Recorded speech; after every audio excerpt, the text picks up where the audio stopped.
Training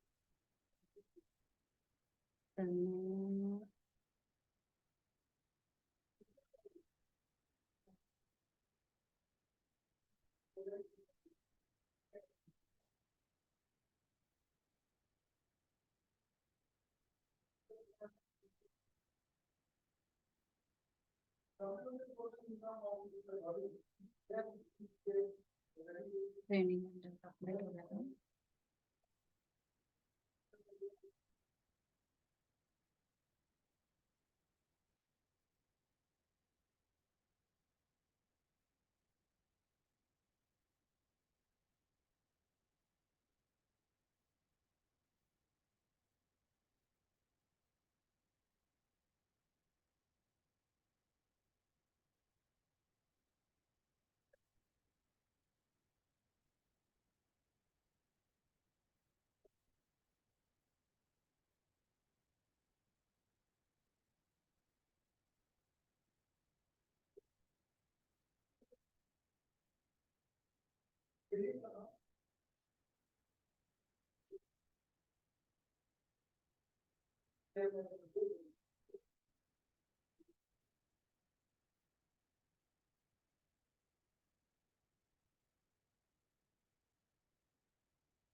hello students, welcome to one smart classes.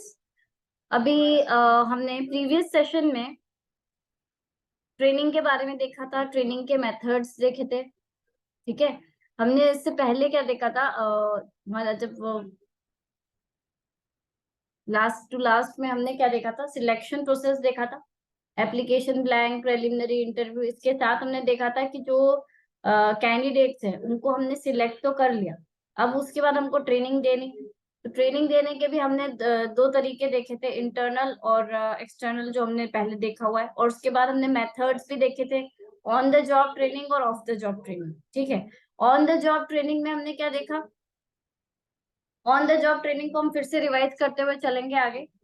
देखिए, on the job training जो है वो आपकी इम्पोर्टेंट रहती है।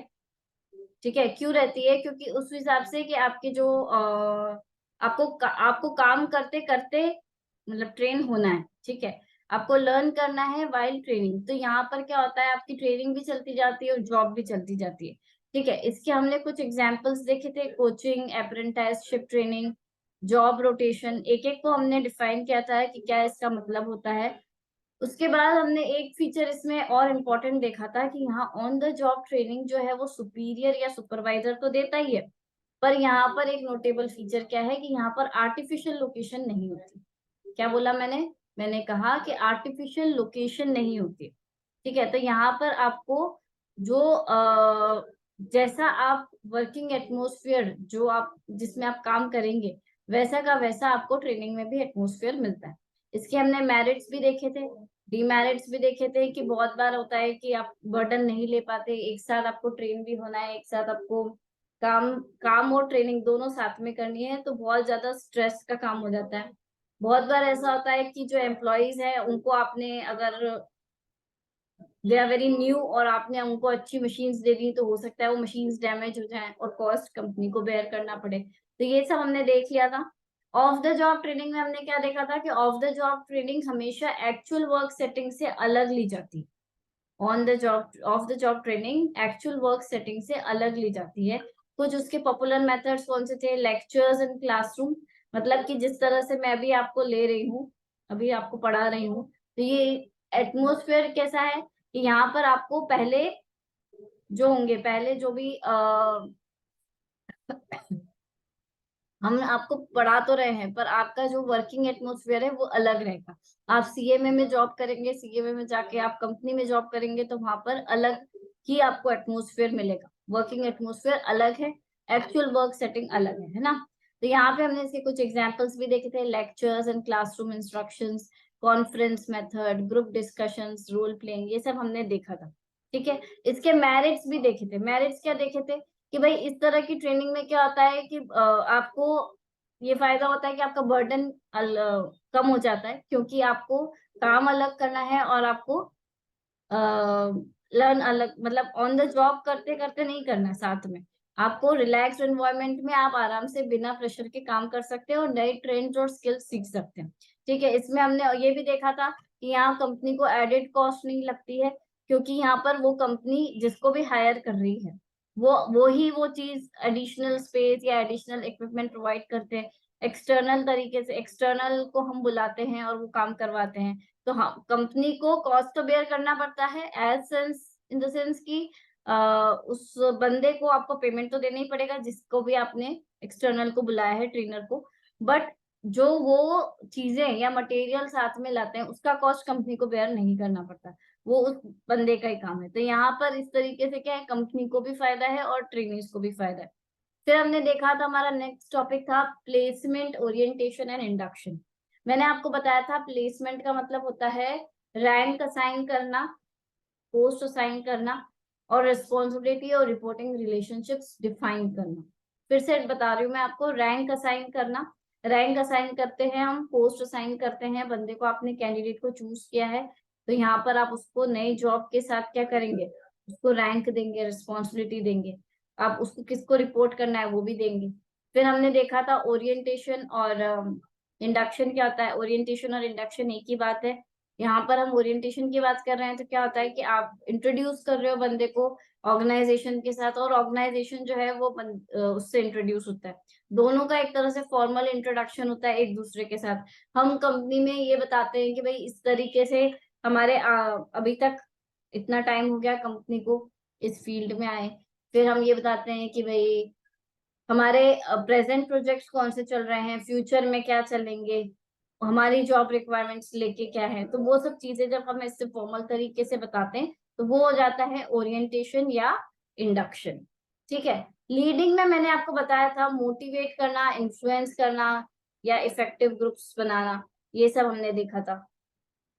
ठीक है, अब आते हैं हमारे नेक्स्ट चैप्टर पे जो है कम्युनिकेशन, कोऑर्डिनेशन और कोलैबोरेशन। अभी तक हम पहले का रिवाइज कर रहे थे, अब आ रहे हैं हम communication, coordination, collaboration, monitoring and control. अब कम्युनिकेशन से तो हम समझते हैं ना कि कम्युनिकेशन क्या होता है। कम्युनिकेशन का मतलब अपने आइडियाज, अपने व्यूज, अपने ओपिनियंस आप दूसरे के साथ एक्सचेंज कर रहे हो। ठीक है, इफेक्टिव कम्युनिकेशन जो है एक ऑर्गेनाइजेशन की ग्रोथ के लिए बहुत बहुत जरूरी है। कम्युनिकेशन को आप किसी भी और चीज से सब्स्टिट्यूट नहीं कर सकते।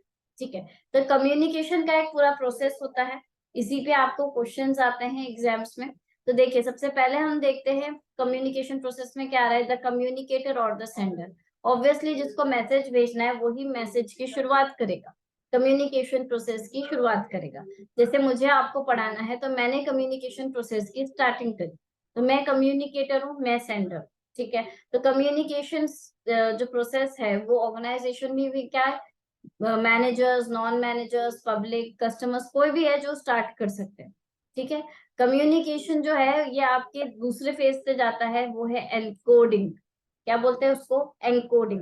एनकोडिंग का मतलब क्या होता है? It involves the selection of language, language का सिलेक्शन करना कि आप किस तरीके से अपना मैसेज देना चाहते हैं। मीडियम की बात नहीं कर रही हूँ, यहाँ पर हम लैंग्वेज का सिलेक्शन देख रहे हैं। लैंग्वेज का सिलेक्शन मतलब कि आपको अपने ऑर्डर्स में देना है, मेमो के हिसाब से देना है, नोटिस देना है, या फिर आप इनफॉर्मल तरीके से सिग्नलिंग कर रहे हैं, राइटिंग कर रहे हैं, फिजिकल कॉन्टेक्टिंग कर रहे हैं, किसी भी तरीके से आप लैंग्वेज को सिग्निफाई कर रहे हो कि आपको मैसेज किस तरीके से भेजना है, ठीक है।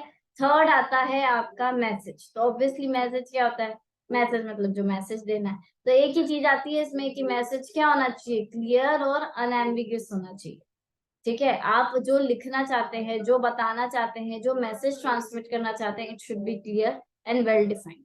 उसमें ऐसा नहीं होना चाहिए कि आपने ग्रामेटिकल मिस्टेक्स कर दी, या आपने गलत लैंग्वेज का या ग्रामेटिकल मिस्टेक्स का यूज किया, वो भी नहीं होना चाहिए।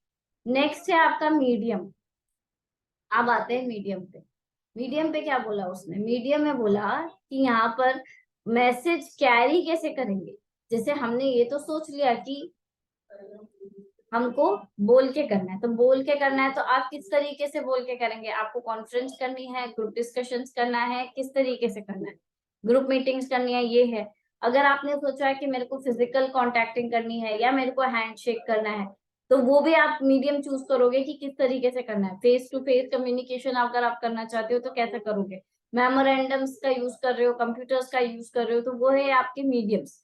यहाँ पर मीडियम जो है वो वर्बल भी हो सकता है, नॉन वर्बल भी हो सकता है, ठीक है। वर्बल कैसे, one face to face. Non verbal कैसे हो गया, language, tone of the voice, gesturing, ये सब आपका नॉन वर्बल हो गया। तो यहाँ पर जो ट्रांसमिशन है या तो ओरली हो सकता है, या फिर राइटिंग में हो सकता है, या फिर आपके नॉन वर्बल एक्सप्रेशंस के तौर पे, जैसे कि जेस्चरिंग। नेक्स्ट हो गया आपका डी कोडिंग। अभी हमने पढ़ा था एनकोडिंग, अब हम पढ़ रहे हैं डी कोडिंग। तो डी कोडिंग में क्या हुआ, it involves interpretation of the message by the receiver. Interpretation of the message by the receiver. आपने अभी तक ये देखा कि भाई मैसेज तो भेजा गया, भेज दिया, तो अब आप रिसीव कर रहे हो तो उसको इंटरप्रेट करोगे, किस तरीके का मैसेज है, इसका मतलब क्या है, आपके परसेप्शन पे, आपके एक्सपीरियंस पे, आपके एटीट्यूड पे डिपेंड करता है, किसके, रिसीवर के, ठीक है। एनकोडिंग जो होती है वो किसके, सेंडर के पॉइंट ऑफ व्यू से होती है, डिकोडिंग किसके, रिसीवर के पॉइंट ऑफ व्यू से होती है, ये हमेशा ध्यान रखना। तो यहाँ पे क्वेश्चन आ जाता है डिकोडिंग का परसेप्शन किसमें, ये परसेप्शन या एक्सपीरियंस की बात करें तो किसकी बात कर रहे हैं, रिसीवर के एक्सपीरियंस की बात करें। अब वही बंदा जो रिसीव करता है वो रिसीवर होता है, ठीक है। अगर रिसीवर जो है उसको मैसेज नहीं आ पा रहा, या मैसेज समझ नहीं आ पा रहा है, मतलब कि अनएम्बिगुअस है, सॉरी एम्बिगुअस है, या फिर मैसेज ही ट्रांसमिट पूरा नहीं हो रहा है, तो यहाँ पर हम क्या बोलेंगे कि यहाँ पर कम्युनिकेटर की गलती है, दैट इज सेंडर की गलती है, ना कि रिसीवर की। उसको उसी लैंग्वेज में ट्रांसमिट करना था जिससे कि जो रिसीवर है वो समझे, ठीक है। नेक्स्ट है फीडबैक। तो फीडबैक तो जरूरी है ना कि भाई आपने क्या चाहा था, आपने कहाँ से स्टार्ट किया था मैसेज का, और वो मैसेज कितना, इंटेंडेड मैसेज और रिसीव्ड मैसेज दोनों सेम है कि नहीं, इंटेंडेड मैसेज और रिसीव्ड मैसेज दोनों सेम है कि नहीं, ये देखने के लिए फीडबैक जरूरी है। नेक्स्ट है नॉइस। तो नॉइस जो है वो हमारे कम्युनिकेशन के फ्लो को क्या करता है, ऑब्स्ट्रक्ट करता है।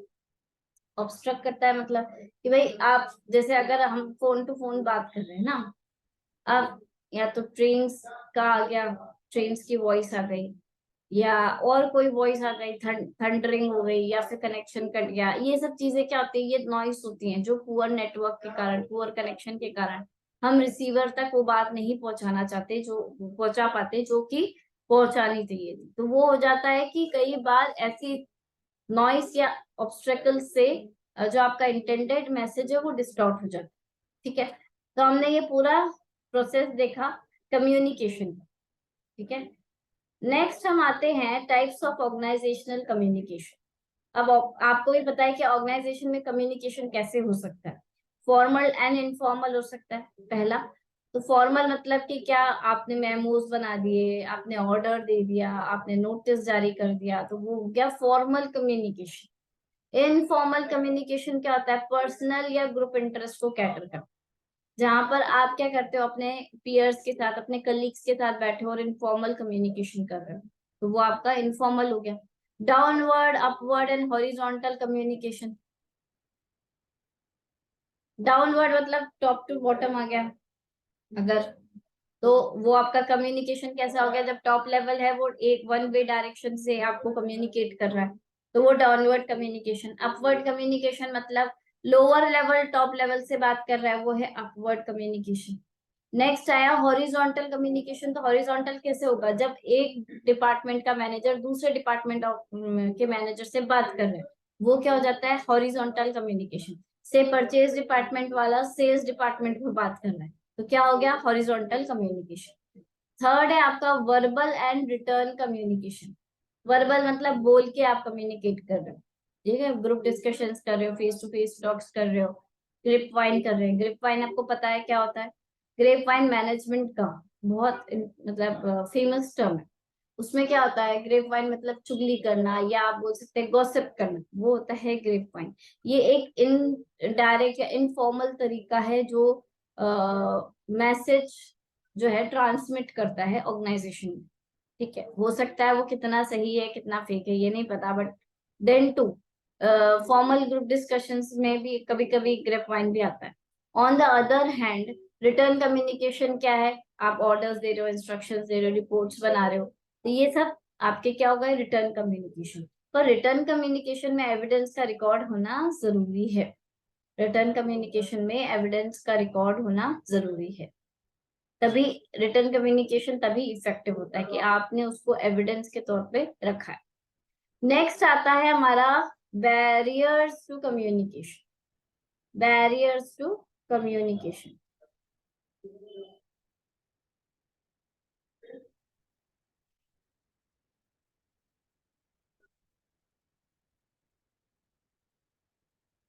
तो बैरियर्स टू कम्युनिकेशन क्या है, फिल्टरिंग।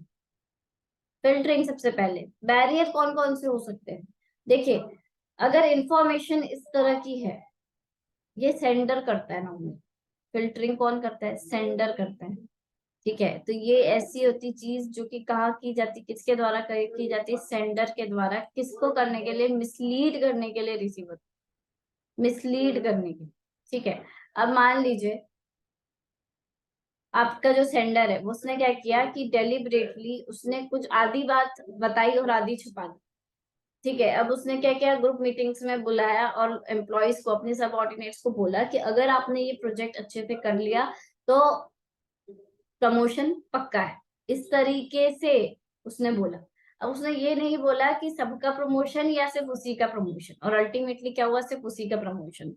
तो यहाँ हमने देखा कि एक क्या बात, आधी वो अंदर रखते हैं आधी बताते हैं। जब हम आधी बात डिस्क्लोज कर रहे हैं इस इंटेंशन से कि हम मिसलीड कर सके रिसीवर को, ठीक है, तो वो इस तरीके से, इसको क्या कहते हैं, फिल्टरिंग। जब हमने मैसेज को फिल्टर किया है और कम्युनिकेशन का फ्लो इस तरीके से रखा है कि रिसीवर को बड़ा एल्यूरिंग लगे, उसको बहुत रियलिस्टिक लगे, कम्युनिकेशन उसको लगे कि उसके फेवर में है, ये ऐसा होता है, उसको बोलते हैं फिल्टरिंग। सेकंड है सिलेक्टिव परसेप्शन। सिलेक्टिव परसेप्शन मतलब यहाँ पर रिसीवर के अंदर फॉल्ट हो, इसमें फॉल्ट होता है रिसीवर में। रिसीवर बोलता है कि मेरे को वही सुनना है जो मुझे पसंद है, मुझे वही मैसेज लेना है जिससे कि मैं एक्ट करूं, ठीक है, जिसमें मैं इंटरेस्टेड। तो इट में लीड टू परपेचुअल डिस्टॉर्शंस। ये कब हो जाते हैं, जब आप, जैसे कि मैनेजर जो है, सबऑर्डिनेट अगर कोई आपको बात करने आए, ठीक है, बट रिसीवर जो है, डेट इज जो मैनेजर है, वो चाहता है कि सिर्फ वही सुने जो जितना उसको सुनना है, बाकी वो नहीं सुने। तो इस तरीके से जब कम्युनिकेशन होता है ऑर्गेनाइजेशन में, तो ये क्या होता है, पूरे सिस्टम के लिए एंडेमिक हो जाता है। ठीक है, ऑर्गेनाइजेशनल इनइफेक्टिवनेस सामने आती है इसमें, क्योंकि कम्युनिकेशन पूरा नहीं हो रहा है, रिसीवर बस वही सुनना चाहता है जो उसको सुनना है। ठीक है, थर्ड है हमारा लैंग्वेज। लैंग्वेज क्या है, पुअर और डिस्टॉर्टेड हो सकती है अगर वो जो मैसेज है उसने प्रॉपरली बताया नहीं है। जैसे कि मीट की स्पेलिंग MEET भी होती है और एक होती है MEAT, या फिर हम और किसी साइनोनिम का ले लें कि जिसका अर्थ का अनर्थ निकल रहा है। तो अगर इस तरह से अगर आपने ग्रामेटिकल मिस्टेक्स की हैं, एनोनिम्स साइनोनिम्स की गलती की है, तो ये क्या हो जाता है, लैंग्वेज का जो प्रॉब्लम है, इससे वो रिसीवर वो मैसेज को अच्छे से नहीं समझ पाता जो इंटेंडेड। ठीक है, ये भी एक बैरियर है कम्युनिकेशन का। नेक्स्ट है सिमेंटिक बैरियर। सिमेंटिक बैरियर पे क्वेश्चन आता ही आता है। सिमेंटिक बैरियर क्या है, the language, word, symbols and expressions used in communication में distract attention from the actual meaning of message. Message के एक्चुअल मीनिंग से वो डिस्ट्रैक्ट होता है। Tendency of the people to interpret the same message in different ways may also act as a semantic barrier। जैसे कई बार ऐसा होता है, हमारी फैमिलीज में होता है कि कोई एक पर्टिकुलर मैसेज है पर लोगों का परसेप्शन अलग अलग होता है, तो वो क्या करते हैं, वो उस मैसेज का अलग अलग अपने व्यू पॉइंट से उसका मतलब निकालते हैं। तो इसको भी हम क्या बोलेंगे, सिमेंटिक बैरियर। जो एक ही मैसेज को अलग अलग तरीकों से अलग अलग मीनिंग में यूज किया जाए। नेक्स्ट होता है हमारा इमोशंस।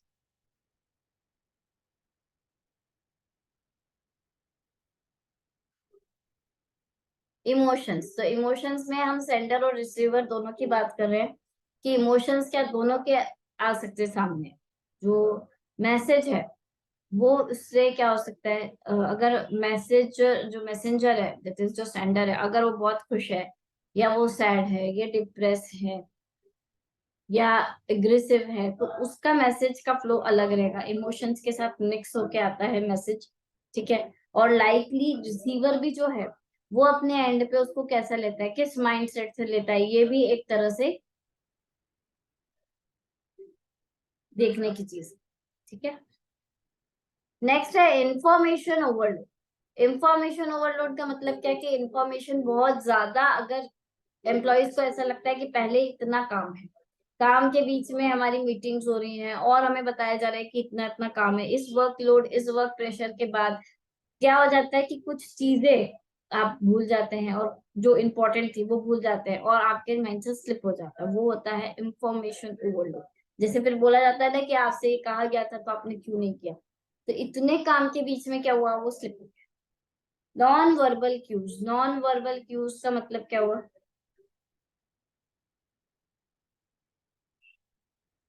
ये भी मैसेज को बहुत इंडर करते हैं। नॉन वर्बल है मतलब बोल के तो नहीं हुआ।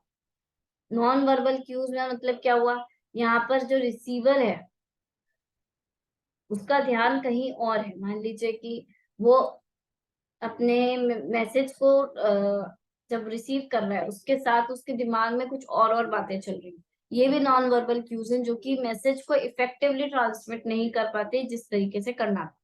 नेक्स्ट है टाइम प्रेशर्स। तो in offer in organisation the targets have to achieve within the specified time period. ठीक है। और जब टाइम पीरियड का लिमिटेशन होता है तब हम क्या करते हैं कि हम डेडलाइंस को जब मीट करना होता है तो मैसेजेस को शॉर्ट करते हैं, फॉर्मल चैनल्स को शॉर्ट करते हैं, हम उतना ही सुनना चाहते हैं जितना उस टाइम जरूरी है। तो वो क्या हो गया आपका, टाइम प्रेशर्स के कारण आप पूरा मैसेज नहीं लिख पा रहे। तो ये भी हमारा क्या हो गया, एक तरीके से बैरियर हो गया कम्युनिकेशन का। तो कम्युनिकेशन के बैरियर्स देखे हमने, फिल्टरिंग ये सेंडर के पॉइंट ऑफ व्यू से होता है। फिर देखा था हमने सिलेक्टिव परसेप्शन, तो ये रिसीवर के पॉइंट ऑफ व्यू से होता है। लैंग्वेज, तो ये भी सेंडर के पॉइंट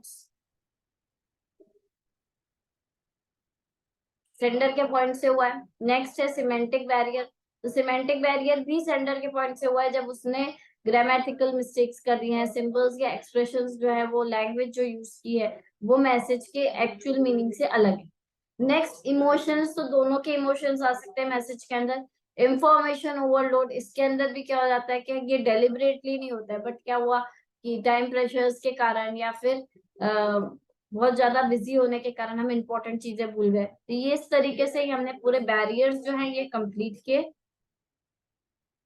आगे चलते हैं हम अपने इफेक्टिव कम्युनिकेशन। इफेक्टिव कम्युनिकेशन कैसे होगा, जब आपके पास ट्रस्ट है, आप रेगुलर कम्युनिकेट कर पा रहे हो, लैंग्वेज आप सिंपल रख रहे हैं ताकि आपकी जो मैसेज है वो इफेक्टिवली पहुंच जाए, इमोशंस को उसमें मिक्स नहीं कर रहे हैं।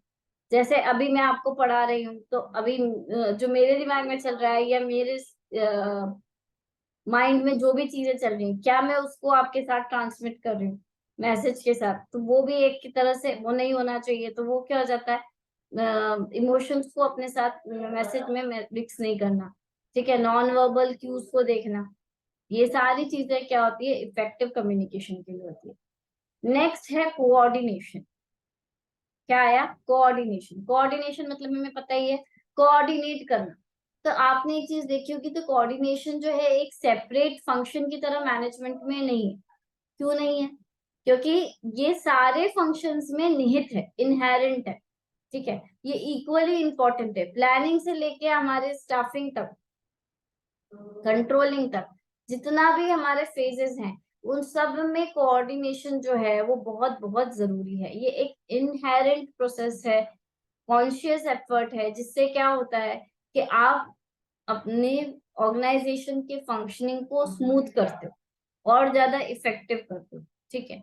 कोऑर्डिनेशन देखो क्या लिखा है, इन्होंने कुछ कुछ फीचर्स दिए हैं, ठीक है। Coordination is not a distinct function, ये अलग से कोई फंक्शन नहीं है मैनेजमेंट का, बट क्या है, it is a very essence of management, it is inherent in managerial job and embodied in all the functions of management. Management के सभी फंक्शंस में इक्वली इंपॉर्टेंट है और इक्वली ये आपका इंक्लूडेड है। Next, coordination is the basic responsibility of management. तो coordination का मेन जो रिस्पॉन्सिबिलिटी किसका है, मैनेजमेंट का, और कोई भी मैनेजर इससे दूर नहीं जा सकता, इसको अवॉइड नहीं कर सकता। नेक्स्ट है कि कोऑर्डिनेशन आपका फोर्स से नहीं हो सकता।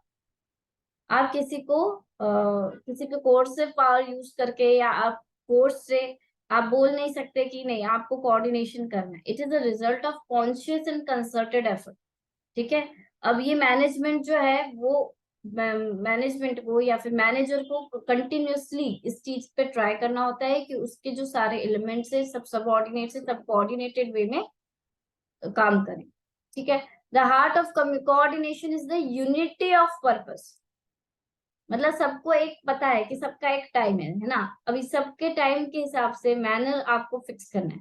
जैसे फॉर एग्जांपल अभी हम आपको सीएमए की कोचिंग दे रहे हैं, हमारा होल सोल टारगेट क्या है कि आप क्लियर हो, आपका भी टारगेट क्या है कि आप क्लियर हो, तो दोनों का यूनिटी ऑफ पर्पस है।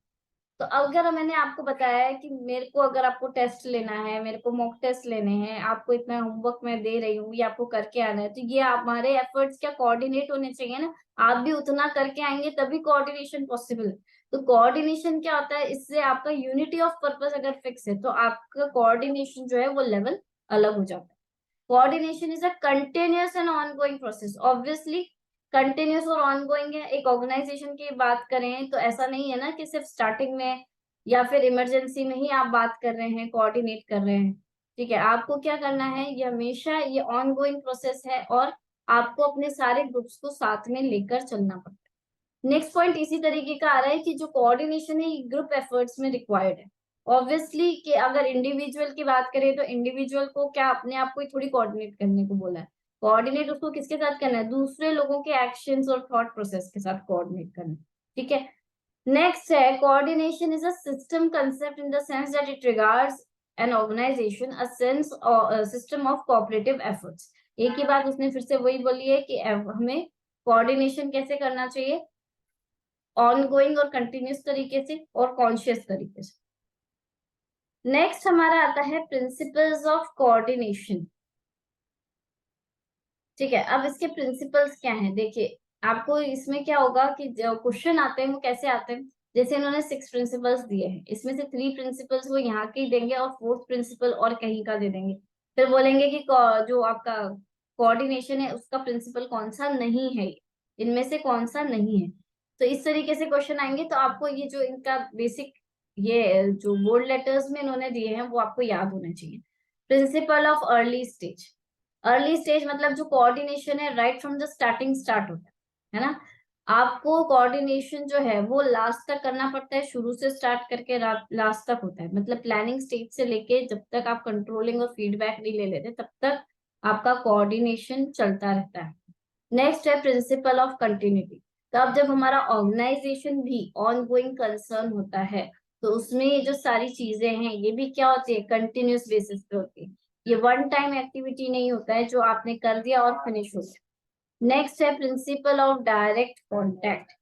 प्रिंसिपल ऑफ डायरेक्ट कॉन्टैक्ट मतलब कि कोऑर्डिनेशन जो है वो आपको कैसे करना होगा। अगर मैनेजर और सबऑर्डिनेट्स के रिलेशन की बात करें तो आप as a manager is required to join the subordinates in their meets in their work. आप जाओ उनके पास बात करो, उनके साथ काम करिए, तब आपको मालूम पड़ेगा उनके क्या क्या मिस इंटरप्रिटेशन है, मिसअंडरस्टैंडिंग्स है, डिस्प्यूट्स है, कॉन्फ्लिक्ट्स हैं। फिर आप रिजॉल्व करोगे तो आपको बेटर कोऑर्डिनेशन मिलेगा, ठीक है। ये होता है principle of direct contact. Next है प्रिंसिपल ऑफ रेसिप्रोकल रिलेशनशिप्स। अब रेसिप्रोकल रिलेशनशिप्स क्या होता है कि कई बार एक डिपार्टमेंट या एक पर्सन के डिसीजन या एक्शन दूसरों के डिसीजन और एक्शन को भी अफेक्ट करते हैं।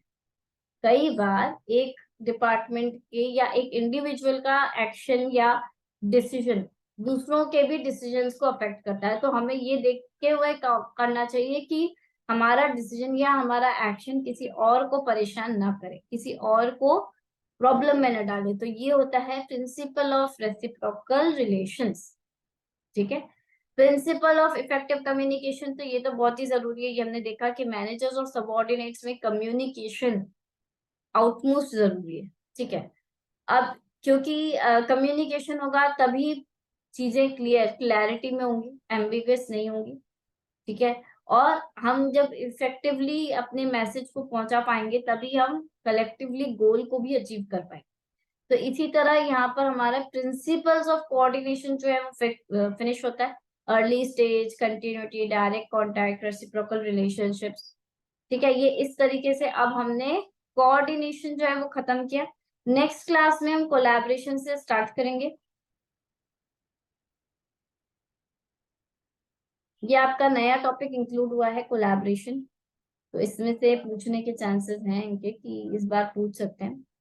मॉनिटरिंग तो आपको पिछली बार भी था। टाइप्स ऑफ मॉनिटरिंग इस बार नया है।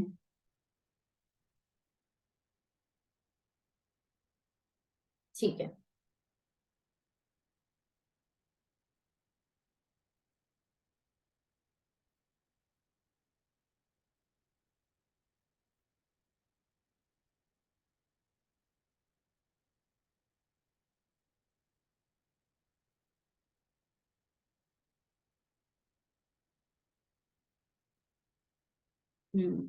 कंट्रोल के साथ खत्म हुआ है। ओके।